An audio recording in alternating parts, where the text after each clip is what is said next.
PDP की नुमाइंदगी करने वाले कश्मीरी वकील ने सुप्रीम कोर्ट में वक्फ का इस्लामी हवाला देकर रोशनी डाली। दलील दी कि वक्फ एक बुनियादी मजहबी अमल है। आप देख रहे हैं द वर्ल्ड रिलेशन और मैं हूं आपके साथ पीरजादा शारिक। मुतनाज़ा वक्फ कानून पर सुप्रीम कोर्ट की बहस में सीनियर वकील अब्दुल मजीद डार ने पीपल्स डेमोक्रेटिक पार्टी की नुमाइंदगी करते हुए चीफ जस्टिस BR गोयल की क़यादत में 2 जजों पर मुश्तमिल बेंच की तवज्जो मबजूल कराते हुए इस्लाम से जुड़े एक रोशन मजहबी नुक्ता नजर की दलील पेश की।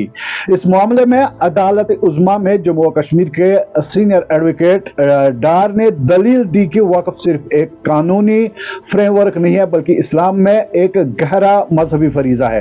कुरान पाक और हदीस का हवाला देते हुए उन्होंने अदालत को बताया कि सूरह बकरा में वक्फ का जिक्र है और इसे सदका जारिया के रूहानी अमल के तौर पर समझा जाता है जो सदका की एक दायमी शक्ल समझा जाता है।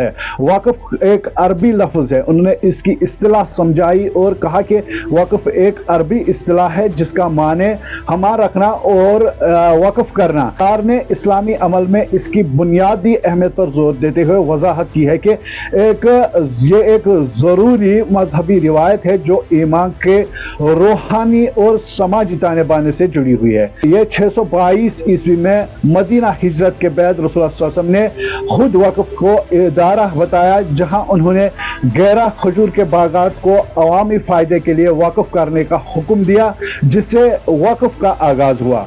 डार ने बेंच को याद दिलाया कि वक्फ महज एक इंतजामी तामीर नहीं बल्कि एक जिंदा मजहबी रिवायत है। उन्होंने इस बात पर भी रोशनी डाली कि जम्मू कश्मीर में मज़ारात और मजहबी औकाफ 700 सालों से मौजूद है जो खत्ते के रूहानी और सकाफती वरसा का एक लाजमी हिस्सा है।